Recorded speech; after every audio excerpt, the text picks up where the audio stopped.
Tyson people talk shit too.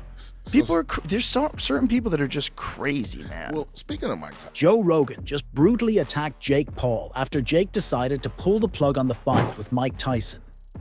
I know you might be thinking the entire world has been buzzing about for months. The billboards, the ads, the non-stop hype. It's all been building up to this. And now with tickets sold and fans ready, Jake just bails? Unreal. I mean, what's his excuse this time? Doesn't even matter, because nobody's listening anymore. Joe warned him from the start, and now Jake's gotta face the music. And let's just say, Rogan isn't holding back. He's leading the charge, and it's insane. Humble is, like, there's not a fucking chance in hell that Jake Paul would survive. And if you're feeling a little sorry for Jake Paul right now, getting absolutely roasted by Joe Rogan, well, don't.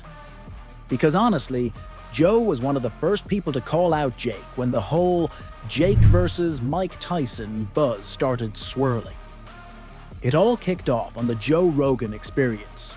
And if you know anything about Joe Rogan, you know when he talks, the world listens.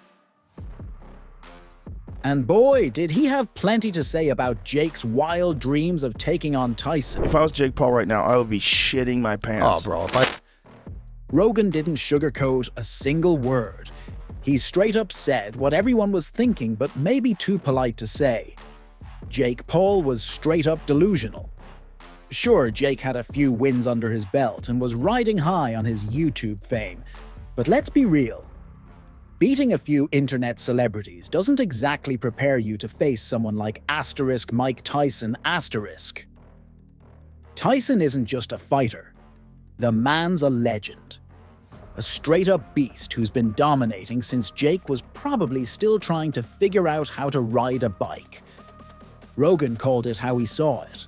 Jake walking into the ring with Tyson was basically like watching a clueless lamb wander into a lion's den. Tyson's a predator, and Jake? Well, let's just say his little boxing victories don't exactly scream ready for Tyson. Joe wasn't being dramatic for the sake of it either. He broke it all down. can still fucking destroy that guy. The thing about the amount of damage you can take, that's all in comparison. The gap between Jake and Tyson wasn't just about age. It was about experience, skill, and, let's be honest, the fact that Tyson's fists have been throwing bombs since the 80s. Meanwhile, Jake's just getting started in the fight world. And of course, in classic Jake Paul fashion, he didn't care. Not one bit. Rogan could shout his warnings from the rooftops, but Jake was too busy building his own hype machine, thinking he's the next big thing in boxing.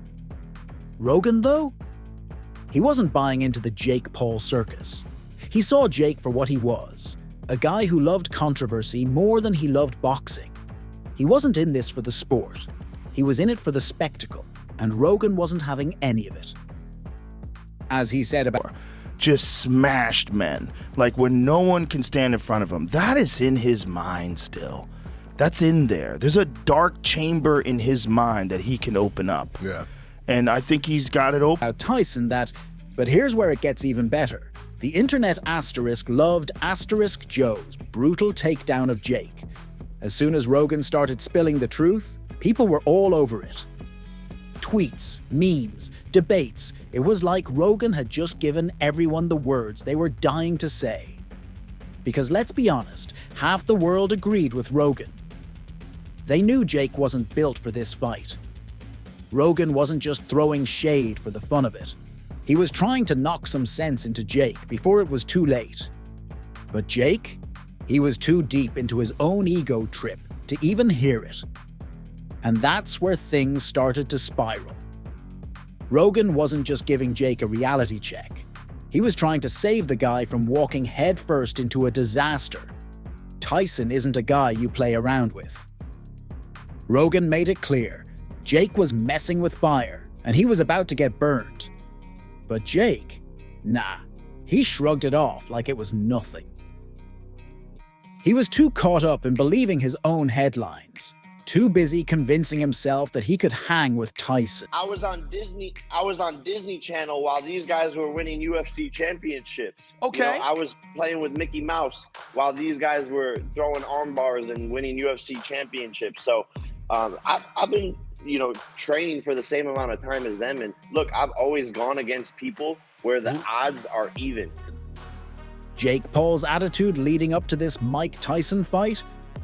Oh, it was asterisk next level asterisk, and not in the good way. Honestly, it's like Jake built himself this impenetrable fortress of hype, thick enough that no criticism could get through. Not from Rogan, not from seasoned analysts, and certainly not from fans who were practically begging him to take the fight seriously. From day one, Jake was out here swatting away every warning like it was nothing, convinced that his couple of wins meant he could hang with Mike Tyson. Now take Joe Rogan, for example. Joe wasn't out here trying to gently nudge Jake in the right direction. Oh no, Joe straight up told him he was out of his mind if he thought he stood a chance in the ring with Tyson. And let's face it, when Rogan says you're on a one-way ticket to disaster, you should probably listen. The man's seen enough fighters crash and burn to know when someone's headed straight for the flames. But Jake? Nah, he didn't care. He brushed it all off, acting like beating Ben Askren and Tyrone Woodley somehow put him on the same level as Tyson, a guy who spent decades bulldozing through the boxing world. Don't think people know. You don't lose that much ability. You have to understand who you're talking. In Jake's head, those wins were everything. Never mind that Askren wasn't even a boxer, and Woodley was way past his prime. Jake was convinced these victories were proof that he could hang with the big boys. It wasn't just confidence, it was arrogance, plain and simple. He was so caught up in his own hype that he completely ignored the asterisk, literal decades asterisk of experience Tyson had. Like, Tyson's been fighting since before Jake was even born. But somehow Jake thought a few viral knockouts were enough to close that gap. Again, he's doing stem cells, peptides. I would assume they let him do hormones, everything he wants. I mean, there's no way they're going to ask him to be clean at 58 years old. But that's a dream fight to fight Mike Tyson, though. And it wasn't just Rogan who was calling him out. Stephen A. Smith, the king of fiery takes, jumped in on ESPN, practically begging Jake to stop treating this fight like it was another YouTube stunt.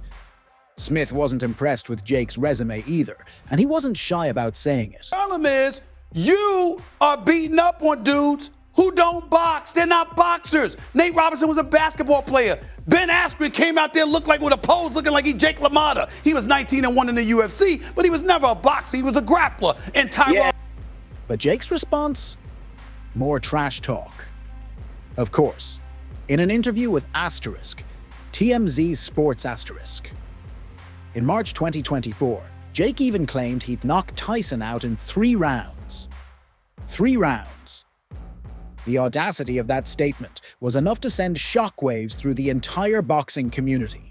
Like, dude, you've got 6 pro fights against washed-up competition, and you think you're gonna KO Tyson in 3?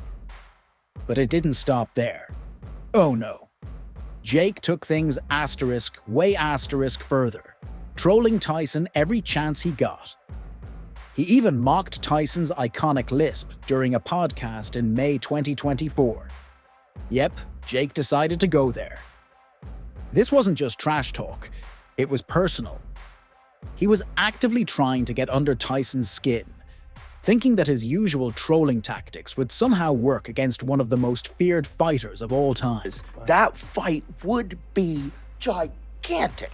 Oh, Because first of all, everybody would want to see what. And it wasn't just Rogan and Foreman. Even Kevin McBride, the man who asterisk retired asterisk Tyson in 2005, chimed in. McBride warned Jake during a asterisk Guardian asterisk interview in July 2024 that Tyson, even at 58, was still as dangerous as ever. And McBride would know. Tyson bit his ear during their fight, for crying out loud. But did that faze Jake? Nah, he called McBride irrelevant in a press conference like the guy didn't matter. It was just another sign that Jake was completely out of touch with the reality of the situation. Meanwhile, Rogan kept trying to knock some sense into him. In a podcast episode, Joe once again urged Jake to recognize Tyson's legendary status, and Jake laughed it off. More trash talk, more dismissals, more digging his own hole. By now, it was crystal clear that Jake wasn't interested in learning, improving, or even acknowledging the fact that he was in way over his head. All he cared about was keeping up the act, his brand, his image, his ego. And Rogan could see exactly where that was going to lead, and he stopped talking about it any further. Like you're clearly seeing, he's terrifying when he's in the zone. I changed the shape of the table because of him. But man, those delays in the fight, they started stacking up like dirty laundry, and it was obvious from the get-go that something was off. First, it was set for March 2024, then boom, delayed. The excuse? Oh, you know, the classic logistical issues. Yeah, right. Everyone was side-eyeing that one, especially when rumors started flying that Tyson's team wanted some changes. Extra rounds, knockout-only wins. Because of course, Tyson's not here to mess around. So okay, the fight got pushed to April, but then April rolls around, and guess what? Another delay. This time it's health concerns. Right, because Tyson's suddenly fragile now, and this whole fading into irrelevance is exactly why the fight got cancelled. But do you really think Mike's just gonna let that slide so easily?